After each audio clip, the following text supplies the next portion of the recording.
Good afternoon, everyone. Hopefully, you're having a wonderful Wednesday afternoon. I got a good one for you today. Looks like Speaker of the House, Greg Fergus, got in a little bit of trouble recently again for being bipartisan again. So, yeah. And seems like conservatives sent out a motion to expel Greg Fergus, and of course, because of the Liberals, NDP, and NDP government, they voted together, and he survived and kept his job. So wonderful! It's gonna be same old in the House, and Liberals are gonna have the upper hand. But what's new? But let's get into it. From the National Post. Speaker Greg Fergus survives vote calling for him to be removed.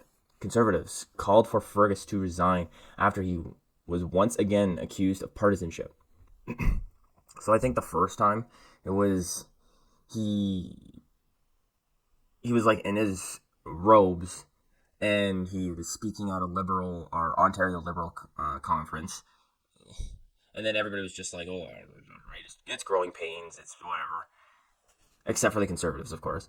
And then I think like the next time it was he was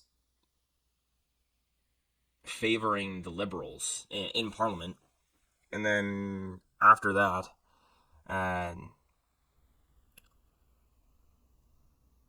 he yeah he expelled Pierre Polyev from Parliament, and he said that he was because he said Trudeau was a wacko, and when Trudeau was calling him a bunch of names in Parliament, and of course Greg Fergus was telling Trudeau or asking Trudeau if he would please or if he would like to change his language, but he didn't expel Trudeau for calling Pierre Polyev unparliamentary names. So, and and then he had like this whole um,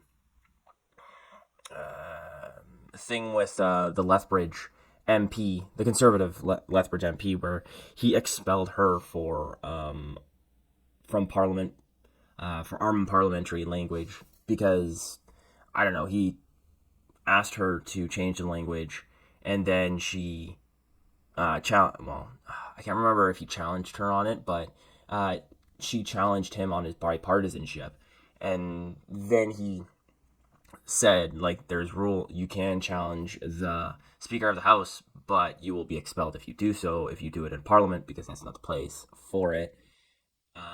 And then she took back what she said, but apparently Speaker Greg Fergus didn't hear that, so he expelled her from for like the rest of the day when there were important votes happening afterwards. And then um, apparently on the written report that happens every parliamentary session, apparently her retracting her statement was taken off of that. So, or edited off of that. So it seemed like Greg Fergus was in the right. But when you listen to the audio, you could hear her saying that she withdrew. So that was another big thing that happened to Greg Fergus and why the conservatives are putting this forward.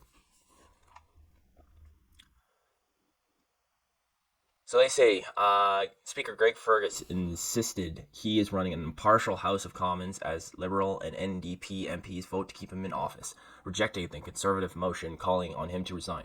Well, of course he does. Like you get paid a lot to be Speaker of the House, and so yeah, of course he would say that he's running an impartial government. But when you watch Parliament, you can clearly see that he's not.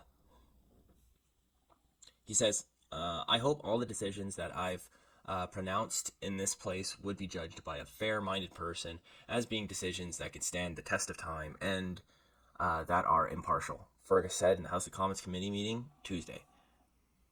He's going to get called out again. The guy's not impartial. There's been MPs coming out and saying, like, he's been um, an impartial liberal, like liberal. He's been appointed like liberal minister and Trudeau's right hand man, Like these are positions he's been appointed to in the past. And they're very partisan positions. And like ever since he was, I think like back in school, he was part of like I think they called them like liberal youth, where it's like the um, youth political party, liberal party, kind of like you do when you're in high school. We never had that, but they say Fergus was most recently accused of partisanship after an invitation went out last week to a Liberal Party event that indicated he would appear and included an attack against Conservative leader Pierre Poilievre. Well, I mean, if the Liberal Party sent that to him, then I mean that's on the Liberals right there. But still, the Speaker, even though he is like part of the Liberal Party, he can't be going to that stuff, especially when there's always like a muse of partiality. Like people in the House believe that he's not impartial. Like you can't be going to that stuff. You have to keep the optics that you're impartial. That's what comes with the boost in pay and the job. Conservatives, they say conservatives raised the Speaker's participation in the event as a point of privilege in the House of Commons on Monday. Said Fergus violated the rules. So on Tuesday's debate, with Conservatives putting a motion forward calling for Fergus to resign. But of course, the Liberals and NDP band together again to put a time limit on the debate to a single day. And late Tuesday, the House of Commons voted against Conservative motion calling Fergus's removal, with Liberals and NDP voted against the Conservative motion. So that must mean that the Blocs voted with the Conservatives as well. And from all I've heard, the Blocs are not happy with Fergus's how he's been running Parliament. So yeah, like we said, Fergus has been criticized for showing or playing a video at the Ontario Liberal Party. Also, he's been accused of bias by Pierre Poilievre because he called the Prime Minister wacko. I went into a little bit more in depth in my explanation before this, but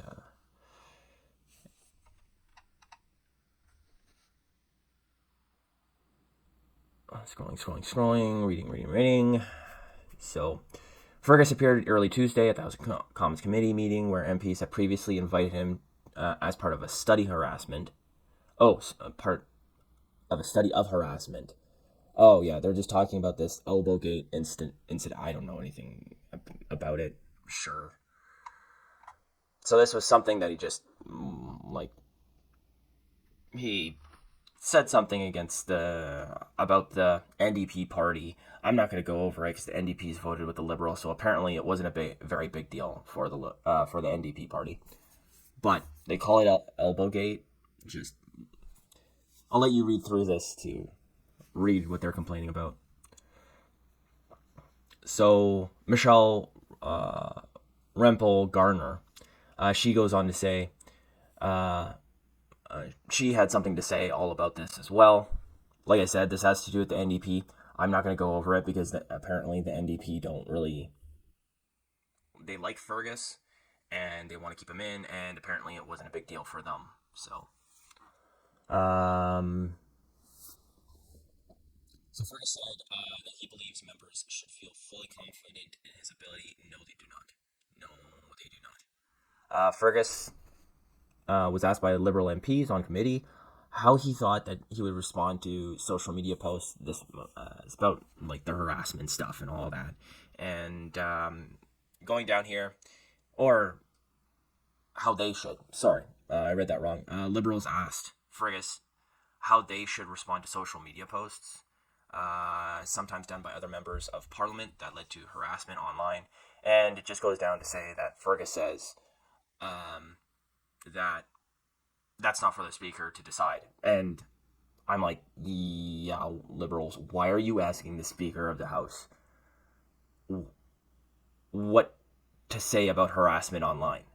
Like, be an adult and dismiss it. You're a politician. You're going to get harassment online. It is what it is, sort of thing. Anywho, what do you think? That's all I got for you this afternoon. What do you think about Fergus keeping his job? Personally, I don't like it. I don't think he should be Speaker of the House because he's shown multiple times to be on the Liberals and sometimes on the NDP side. And he's shown just personally in his own decisions just that he's not willing to change. So let me know what you guys think in the comments down below. Is this really a big deal? Is this not a really big deal? Um, and if you wouldn't mind subscribing, that would be awesome because I'd love to hit 100 subscribers this week. So, other than that, have a good day, guys, and I'll talk to you next time.